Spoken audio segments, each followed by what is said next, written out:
나의 사랑하는 자가 내게 말하여 이르기를 나의 사랑 내 어여쁜 자야 일어나서 함께 가자. 지면에는 꽃이 피고 새가 노래할 때가 이르렀는데 비둘기의 소리가 우리 땅에 들리는구나.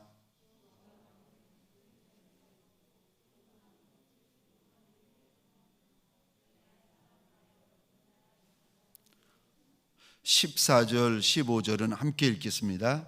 바위 틈 낭떠러지기 은밀한 곳에 있는 나의 비둘기야, 내가 내 얼굴을 보게 하라. 내 소리를 듣게 하라. 내 소리는 부드럽고 내 얼굴은 아름답구나. 우리를 위하여 여우 곧 포도원을 허는 작은 여우를 잡으라. 우리의 포도원에 꽃이 피었음이라. 아멘.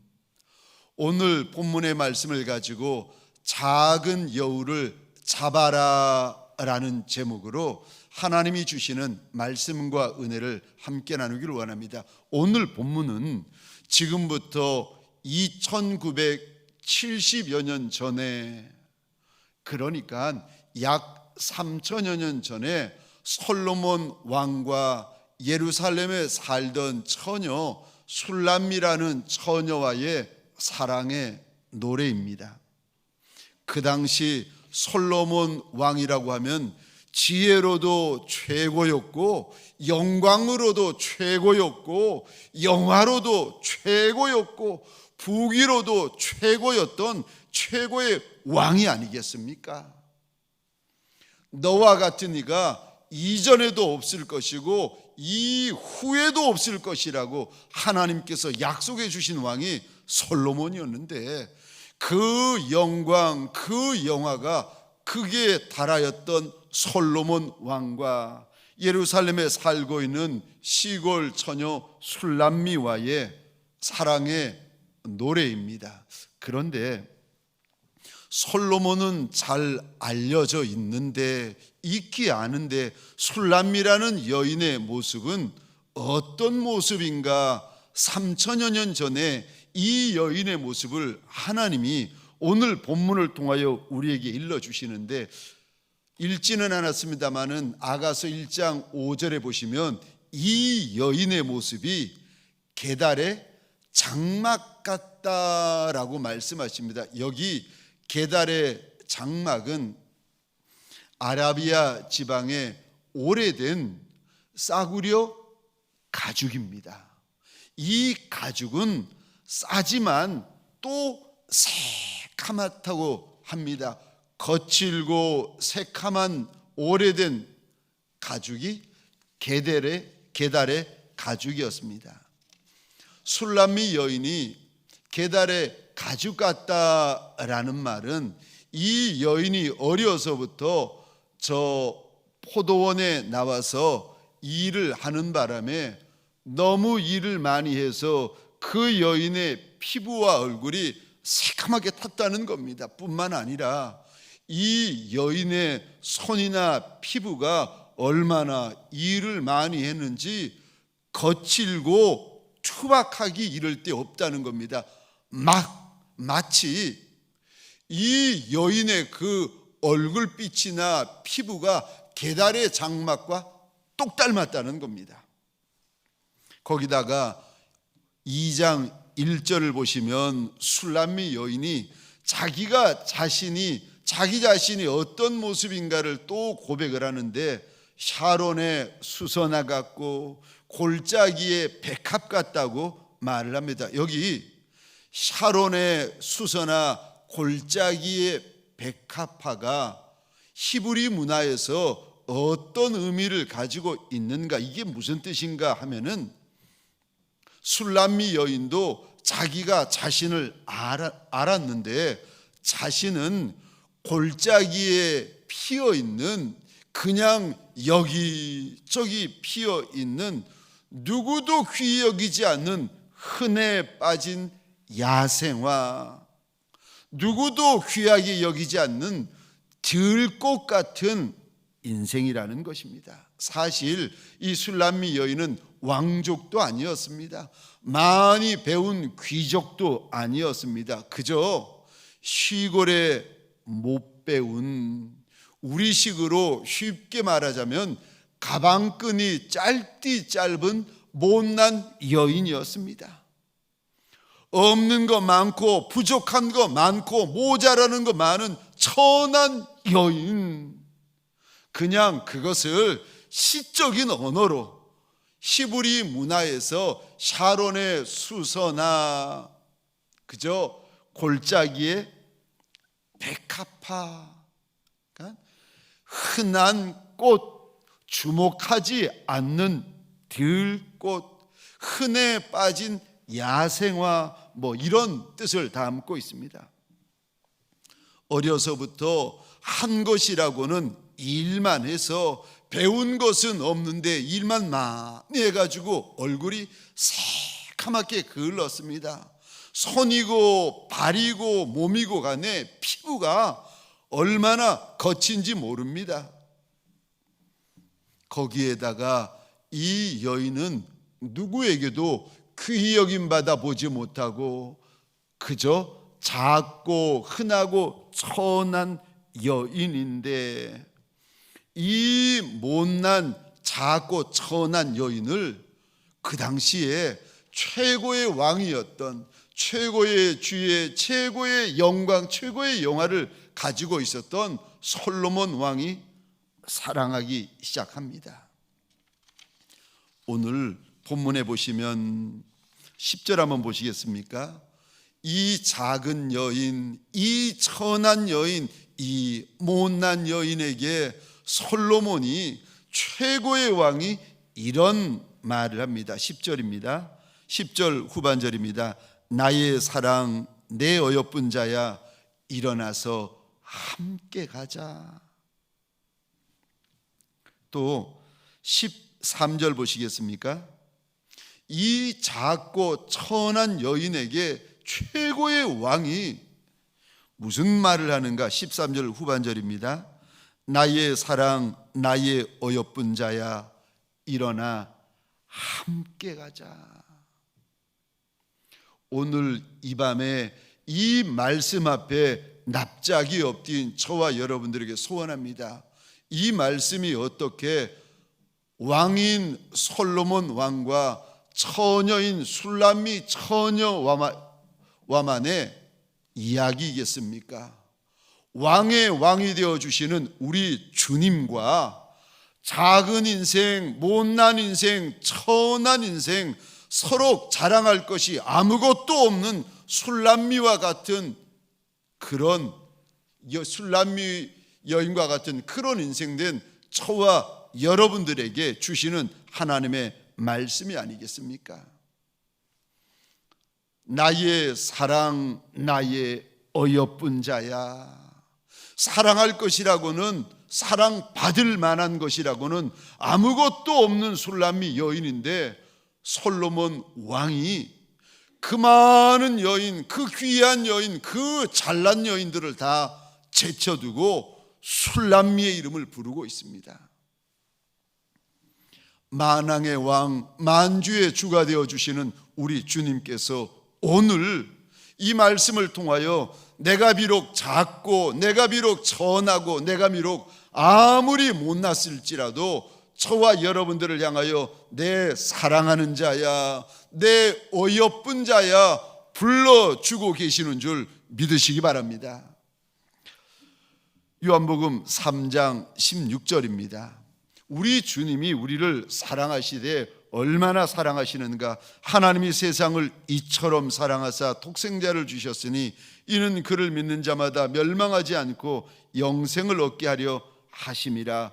우리 하나님이 날 사랑하시는데 얼마나 사랑하시는지, 이처럼 사랑하셨다고, 독생자를 주시기까지 사랑하셨다고 말씀하십니다. 로마서 8장입니다. 38절 39절 우리 화면을 보시면서 함께 읽겠습니다. 시작.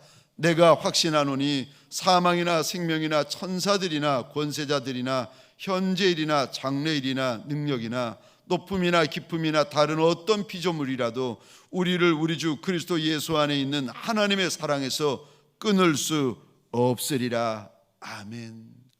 날 사랑하시는 하나님의 그 사랑은 세상에 있는 어떤 것도 끊을 수도 없고 막을 수도 없다고 우리 주님께서 일러주십니다. 사랑하는 성도님들에게 소원합니다. 아버지의 그 사랑 때문에, 우리의 주인 되어주시는 만왕의 왕, 만주의 주가 되어주시는 그 주의 사랑 때문에, 그 은혜 때문에 이 밤에 저와 여러분들이 다시 힘을 내는 밤이 되시고, 다시 시작하는 밤이 되어주시고, 다시 새롭게 출발하는 밤이 되어지시기를 주의 이름으로 축원합니다. 그런데 오늘 우리 하나님이 본문을 통하여 솔로몬 왕이 술람미 여인에게 그리하였던 것처럼 14절에서 이렇게 우리에게 강권하십니다. 오늘 본문 14절입니다. 제가 성경을 읽겠습니다. 바위 틈 낭떠러지기 은밀한 곳에 있는 나의 비둘기야. 술람미 여인이 지금 어디에 머물고 있는가? 술람미 여인의 상태가 어떤 상태인가? 14절에 보시면 바위 틈에 머물고 있다. 술람미 여인이 거기 머물면 안 되는 곳에 머물고 있다는 겁니다. 또 볼까요? 14절입니다. 낭떠러지기에 머물고 있다는 것입니다.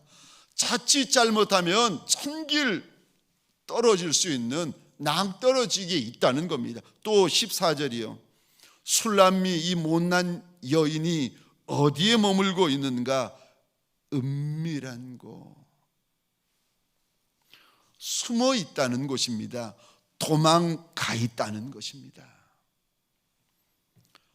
있을 곳에 있지 않는 여인, 숨어 있는 여인, 위험한 곳에 있는 여인, 도망가 있는 여인에게 안타까운 솔로몬 왕이 거기 있지 말고 그 위험한 곳, 외진 곳, 도망가 있는 곳에 혼자 있지 말고 일어나라는 겁니다. 그리고 나와 함께 가자고 오늘 본문에서 권면을 합니다.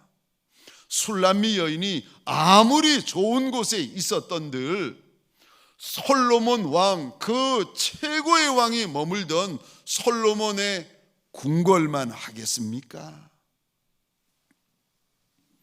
오늘 이 말씀을 통하여 저와 여러분들에게 소원합니다. 우리 가운데에 내 마음, 내 인생이 지금 낭떠러지기에 있고 은밀한 곳에 있고 도망가 있는 곳에 있고 혼자 있는 곳에 있는 이가 있다면 오늘 이 말씀을 통하여 일어나라고 말씀하시는 주님, 함께 가자고 말씀하시는 우리 주님의 그 세미한 음성이 우리의 귀를 덮고 마음을 채우는 시간이 되어지시기를 주의 이름으로 축원합니다. 오늘 일어나거라, 함께 가자라고 말씀하시는 우리 하나님께서 이 여인에게 한 가지를 명하고 있습니다. 우리 15절입니다. 15절 말씀 화면을 보시면서 우리 함께 읽겠습니다. 시작. 우리를 위하여 여우 곧 포도원을 허는 작은 여우를 잡으라. 우리의 포도원에 꽃이 피었음이라. 아멘. 포도원에 지금 꽃이 피어 있다는 겁니다. 그런데 포도나무에 꽃만 피어 있는 것이 아니라 그 안에 작은 여우가 숨어 있다는 것입니다. 15절 말씀을 우리 하나님께서 우리에게 일러주시는데, 하나님의 마음을 아시려면 우리말 성경보다도 원어로 보시면 더 마음에 와닿습니다. 15절 말씀에 가장 먼저 하시는 말씀, 우리 하나님이 가장 강조하시는 단어가 있는데 15절에 가장 먼저 나오는 단어가 어떤 단어인지 아십니까? 이 단어입니다. 잡아라. 두 번째 나오는 단어가 여우를, 세 번째 나오는 단어가 작은.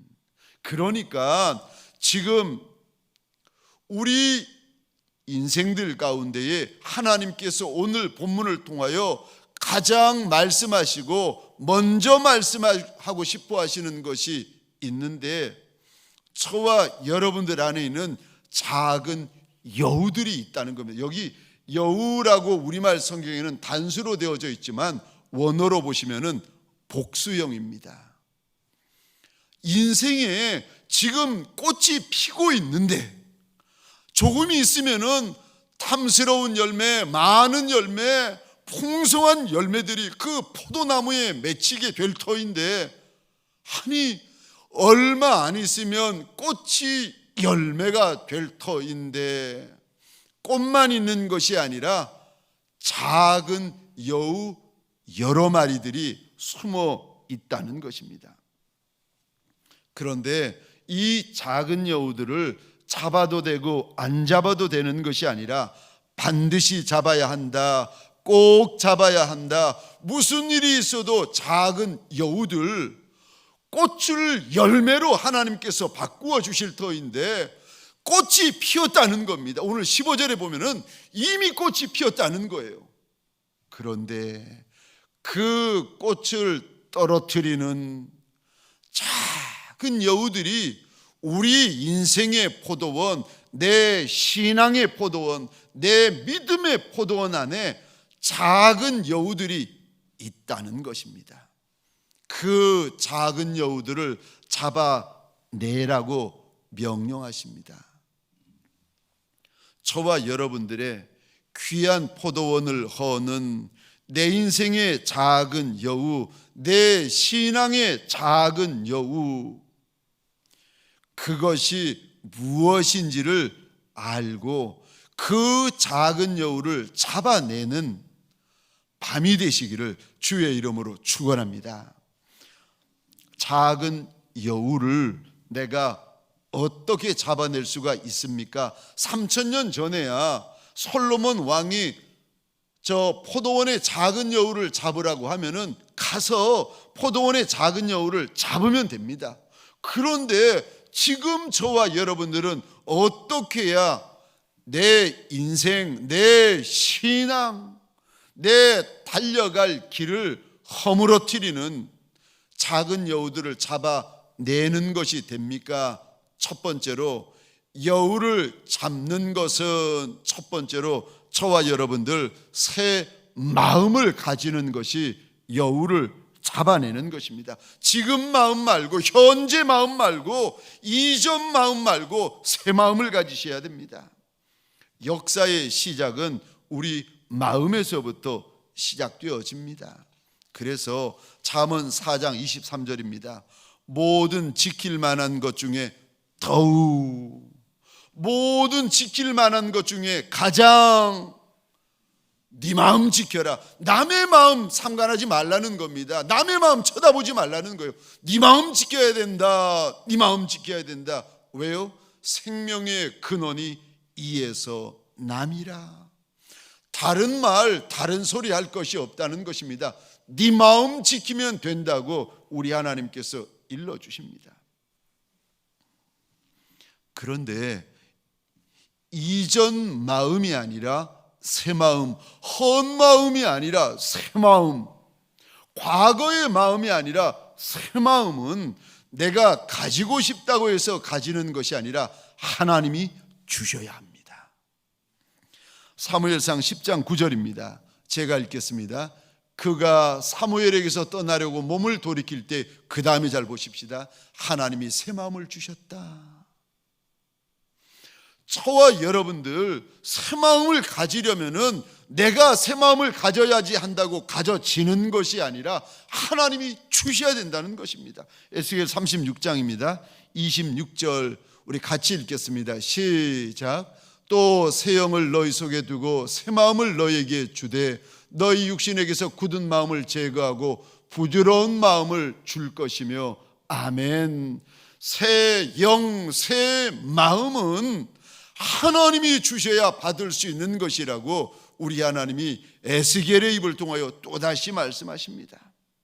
그래서 다윗은 범죄한 연후에 하나님 앞에 내 마음 좀 새롭게 해달라고, 내 영을 새롭게 해달라고 얼마나 몸부림을 치는지 모릅니다. 시편 51편 10절입니다. 제가 읽겠습니다. 하나님이여, 내 속에서 정한 마음을 창조하시고 내 안에 정직한 영을 새롭게 하소서. 하나님이 해 주셔야 정한 마음이 만들어지고, 하나님이 해 주셔야 정직한 영이 만들어진다는 것입니다. 누군들 깨끗한 마음, 정직한 마음, 거룩한 마음, 순결한 마음 가지고 싶지 않은 이가 누가 있겠습니까? 그런데 하나님이 주셔야 가진다는 것입니다. 사랑하는 성도님들에게 소원합니다. 오늘 밤 하나님께서 제게, 여러분들에게 너희 인생에 포도원에 꽃이 피었다라고 일러주시면서, 꽃이 열매가 되려면 작은 여우를 잡아야 한다 일러주시는데, 그 첫 번째요, 새 마음을 가져야 한다. 새 마음을 가져야 한다. 사랑하는 성도님들에게 소원합니다. 저와 여러분들 왕의 왕이 되어주시는 그분 앞에 새 마음을 달라고, 새 영을 달라고 부르짖는 밤이 되어지시기를 주의 이름으로 축원합니다. 해만 새 해가 아니라, 달만 새 달이 아니라 저와 여러분의 마음이 새 마음이 되어지는 밤이 되어지시기를 주의 이름으로 축원합니다. 혹시 돈벌레라고 아십니까? 지금은 그런 말을 쓰시는 분 별로 못 보았는데, 제가 어렸을 때에 어른들이 벌레도 보통 벌레가 아니라 귀한 벌레가 있습니다. 돈벌레라고. 이 돈벌레가 있으면은 돈 많이 번다고 이 벌레는 절대 못 잡게 하세요. 제가 어렸을 때에 저 서울 해방촌이라는 동네 남산 밑에 살았습니다. 시골에서 살다가 서울 남산 밑에 해방촌이라는 동네에 와서 살게 되었는데, 와서 보니까, 아니 어느 날 보니까 방에 발 많은 지네 같은 벌레들이 새카만 것이 막 여기 다니고 저기 다니고, 기겁을 해가지고 제가 책을 들고 그 벌레를 막 내리치는데, 저희 부모님이 그러시는 겁니다. 아들 잡지 말라는 거예요. 왜 그러시느냐고 물어봤더니 이 벌레는 돈벌레라는 겁니다. 이 벌레는 집에 많아야 돈이 들어온다는 거예요. 그래서 이 벌레는 잡으면 안 된다는 겁니다. 이야, 막 발들이 얼마나 많은 시커먼 그 손가락 만한 벌레인데, 아이고 그 벌레들이 여기 기어다니고 저기 기어다니는데 얼마나 징그러운데, 그거 잡으면 큰일 난다는 거예요. 돈벌레 잡으면 돈 안 들어오니까 내버려 두라는 겁니다. 그 벌레들을 내버려 두니 얼마나 많은지, 자고 나면 물리고 자고 나면 물리고, 그 벌레한테 물리면은 얼마나 퉁퉁 시뻘겋게 붓고 가려운지 견딜 수가 없는 겁니다. 그런데도 그 벌레 그거 잡으면 안 된다고 신신당부를 하시는 거예요. 동남아에 가보시면은 저 악어 농장이나 뱀 농장이라는 데가 있습니다. 악어 새끼, 뱀 새끼를 부화시켜 가지고 수백 마리, 수천 마리씩 키우는 겁니다. 그런데 한번 생각해 보시기 바랍니다. 악어 새끼, 뱀 새끼가 작다고, 괜찮다고 그냥 그거 10마리, 20마리 가지고 와서 안방 돌아다니게 하고 거실 돌아다니게 하면 몇 달 지나지 않아, 1년, 2년 지나지 않아 그놈들이 큰 놈으로 바뀝니다.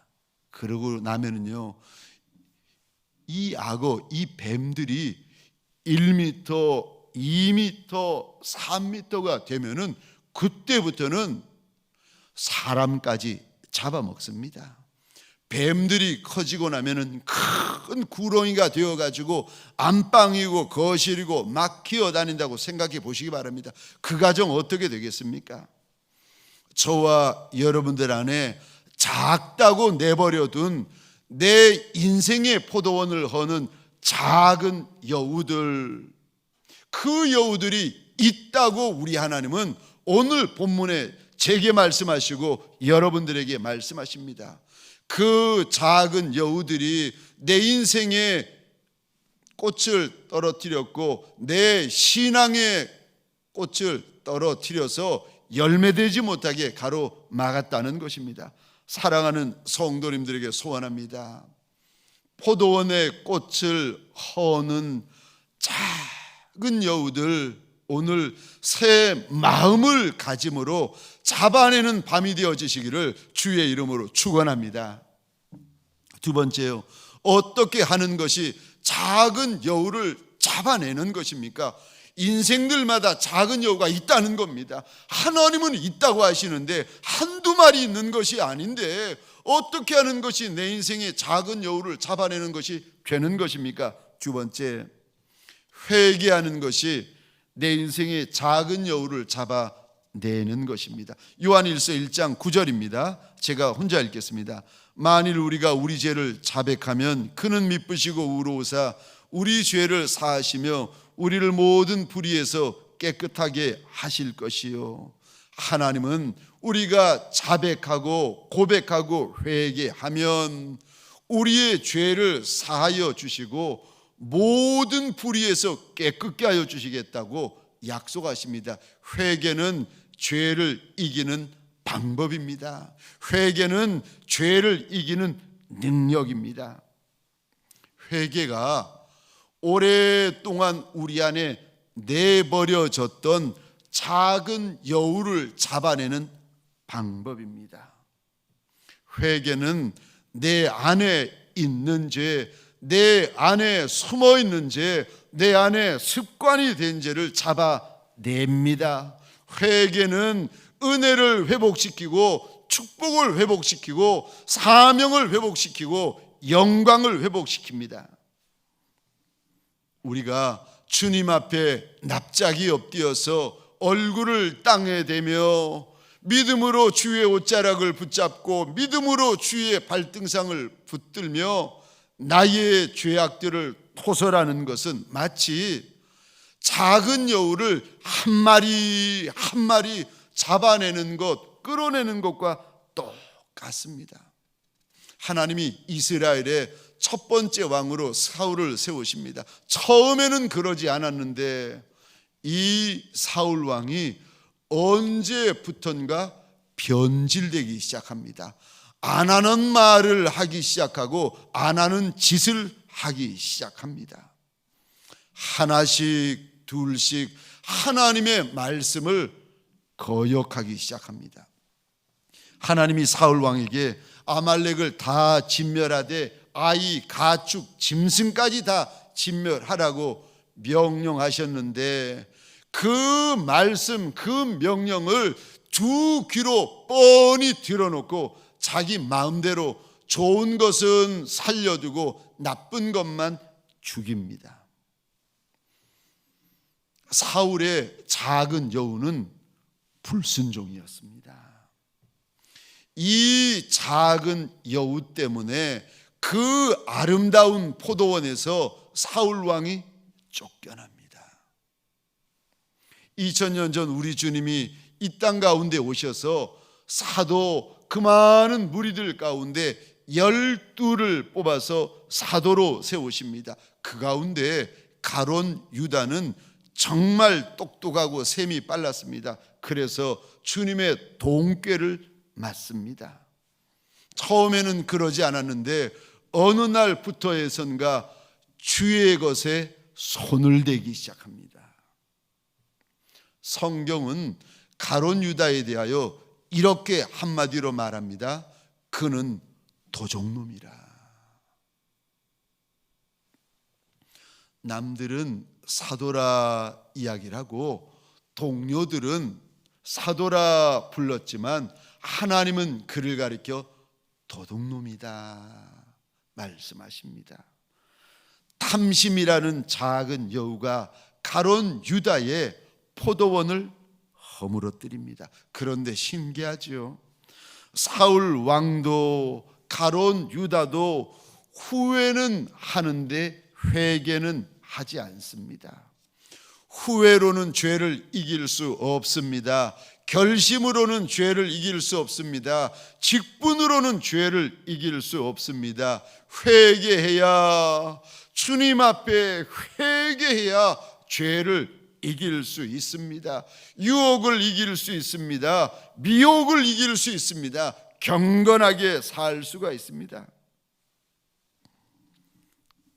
우리가 우리 주님을 나의 주인으로 모시는 순간,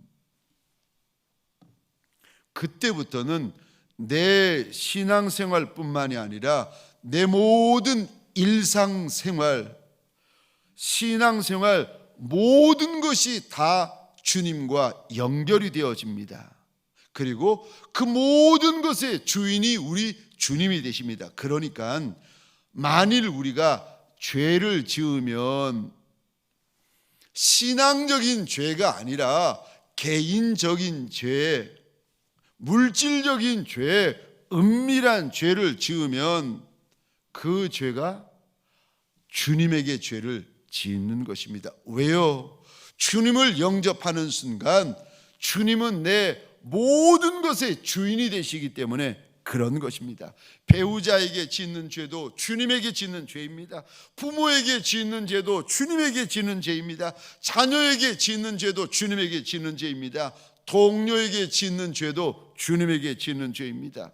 혼자 은밀하게 보고 듣고 짓는 죄도 주님에게 짓는 죄입니다. 우리의 모든 죄는 다 주님에게 짓는 죄입니다. 왜요? 우리가 주님을 나의 주인으로 믿고 고백하고 영접하는 순간 나의 모든 것의 주인이 되시는 이는 내가 아니라 주님이십니다.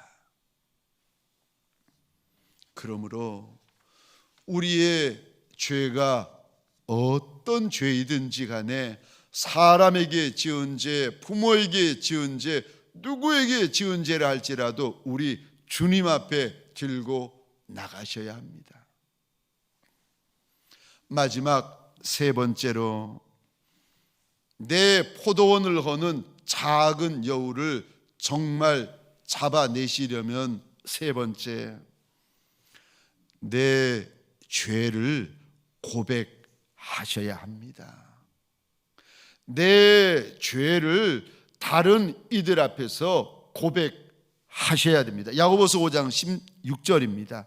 그러므로 너희 죄를 서로 고백하며. 우리 주님은 너희 죄에 대하여서 고백하라고 말씀하십니다. 병 낫기를 위하여 서로 기도하라. 의인의 간구하는 역사하는 힘이 크미니라. 오늘날 우리 교회들 가운데에 하나님의 능력이 점점 사라지는 이유가 우리 교회 안에, 우리 공동체 안에 죄 지은 것을 고백하지도 않고 죄 지은 것을 회개하는 모습이 많이 사라졌기 때문에 하나님의 능력마저 교회 안에, 구역 안에, 우리 안에 사라진 것이 아닌가 돌아보셔야 됩니다. 저 감리교회 창설자이신 웨슬러 목사님이 계십니다. 그 웨슬리 목사님이, 이분은 소그룹 모임에서 자신의 죄를 소그룹원들에게 공개적으로 고백하며 회개토록 하였습니다. 그래서 존 웨슬리 목사님의 5가지 질문이 있는데 화면에 한번 띄워주시겠습니까? 존 웨슬리 목사님이 소그룹 가운데에 소그룹을 진행할 때에 5가지 질문을 나누게 하였는데, 첫 번째 질문입니다. 지난 모임 이후에 어떤 죄를 범하셨습니까? 두 번째요, 존 웨슬리 목사님이 던지는 두 번째 질문, 어떤 유혹을 받으셨습니까? 세 번째, 어떻게 그 유혹에서 벗어나셨습니까? 네 번째, 그것이 죄인지 아닌지 확실하지 않은 어떤 생각, 어떤 행동 있었습니까?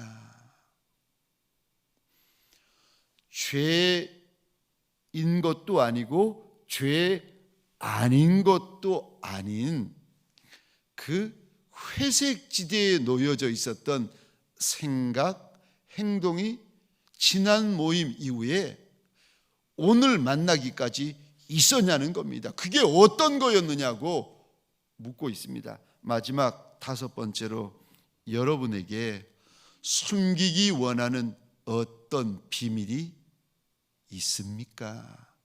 그것 무엇입니까?